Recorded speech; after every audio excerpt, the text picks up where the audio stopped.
Social మీడియాలో ఎవరైతే YSR Congress party మీద భూషణలు చేస్తున్నారో, చట్ట వ్యతిరేకంగా మాట్లాడుతున్నారో వారందరి మీద కేసులు పెట్టవలసిందిగా మేము కంప్లైంట్ చేస్తే పోలీసు వారు దాని మీద దృష్టి పెట్టడం లేదు.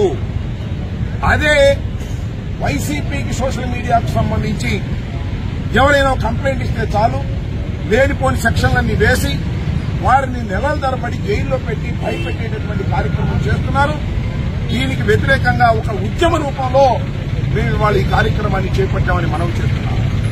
ఆ గౌరవనీయులైనటువంటి సీమరాజు గారు గాని, లేదా ఆ గౌరవనీయులైన కిరాక్ ఆర్పి గారు కానివ్వండి, వాళ్ళు చట్ట వ్యతిరేకంగా వ్యవహరిస్తున్నారు సోషల్ మీడియాలో.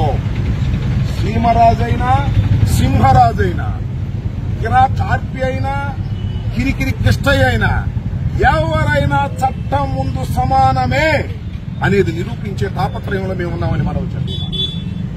దీన్ని మళ్ళా ఇవాళ రిజిస్టర్ చేయకపోతే మళ్ళా సూపరింటెండెంట్ ఆఫ్ పోలీసుకి మళ్ళా సంప్రదిస్తాం.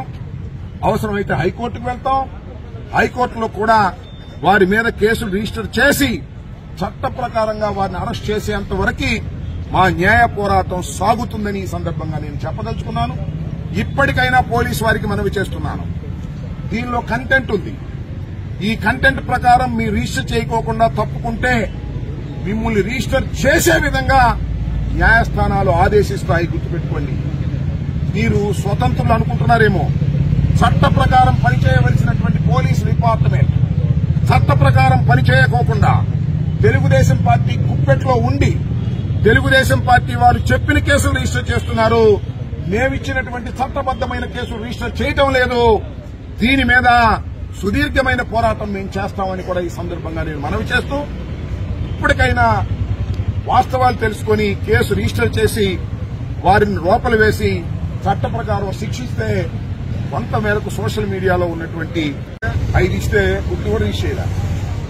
ఇప్పుడు 11వ నెలలో ఇచ్చా, జనవరిలో కోర్టుకు వెళ్ళా. జనవరి ఫస్ట్ తారీఖున వెళ్తే 4వ తారీఖు రిజిస్టర్ చేశారు కోర్టుకు వెళ్ళిన తర్వాత. అంటే కోర్టుకు వెళ్తే తప్ప వాళ్ళు రిజిస్టర్ చేయటం లేదు అని చెప్పడానికి నాదేగా ఉదాహరణ. అంతకన్నా ఏం కావాలి చెప్పండి హోంమంత్రి గారికి. ఆమె తెలియదు పాపం. హోంమంత్రి గారికి హోంశాఖలో ఏం జరుగుతుందో ఆమెకు తెలియదు, లోకేష్ కి తెలుసు. ఆమె మైక్ ముందే హోంమంత్రి తప్ప నిజానికి హోంమంత్రి కాదు. హోంలో హోము, ఇక్కడికి వచ్చిన తర్వాత మైక్ ముందు. ఆమెకి ఏమీ తెలియదు పాపం. తెలియని ఆమె గురించి నేను కామెంట్ చేయడం కూడా మర్యాద కాదు. ఆమెకు అసలు ఏ కేసు రిజిస్టర్ అవుతుందో, ఏ కేసు రిజిస్టర్ అవ్వట్లేదో, ఎవరిని అరెస్ట్ చేస్తున్నారో, ఎవరిని అరెస్ట్ చేయట్లేదో, ఏ కంప్లైంట్స్ వస్తున్నాయో, ఎవరిని ట్రాన్స్ఫర్ ఎక్కడ చేస్తున్నారో పాపం ఆమెకు తెలియదు.